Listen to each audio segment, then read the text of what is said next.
दोस्तों, इस वीडियो में देखेंगे हम वर्ग समीकरण को गुणनखंड विधि से कैसे हल कर सकते हैं। ये प्रश्न देखिए छत्तीसगढ़ 2019 में सी सेट में आया था।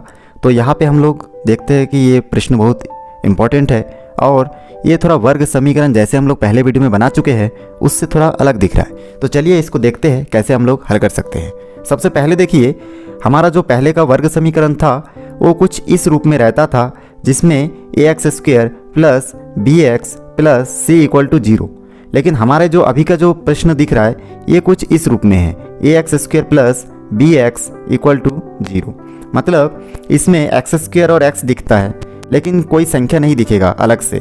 लेकिन इससे पहले जो हम लोग समीकरण बना चुके हैं उसमें कुछ संख्या इस प्रकार से आपको दिखेगा, जैसे मैं एग्जाम्पल यहाँ पे आपको दे के बता रहा हूँ। कुछ इस प्रकार से लास्ट में देखिए x² और x के साइड में 2 भी दिखता था, लेकिन इस प्रश्न में ऐसा नहीं दिख रहा है।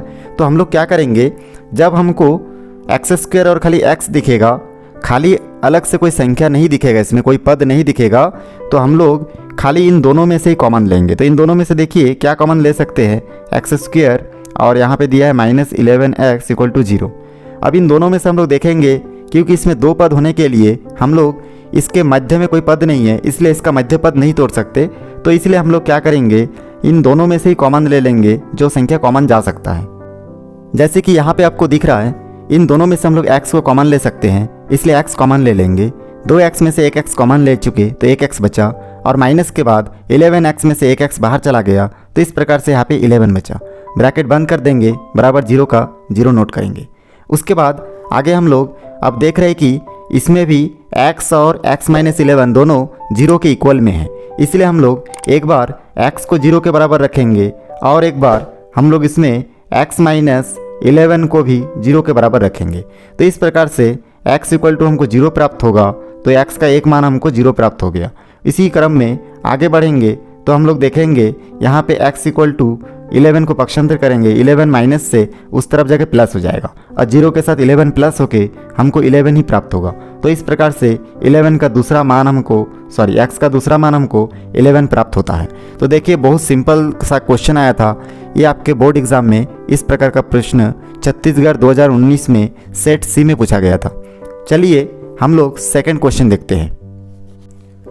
दोस्तों, अब हम लोग सेकंड प्रश्न में देखेंगे कि x² minus 10x equal to 0 दिया गया है। इससे पहला प्रश्न में 10 के जगह पे 11 लिखा हुआ था।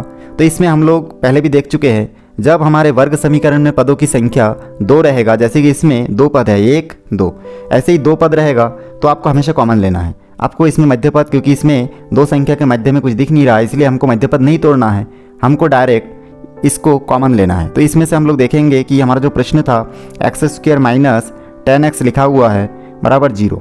अब इन दोनों में से हम लोग x को कॉमन ले सकते हैं, तो हमको यहाँ पे दिखेगा x बचेगा, 10x में से हम लोग x को कॉमन लेंगे तो 10 बचेगा बराबर 0।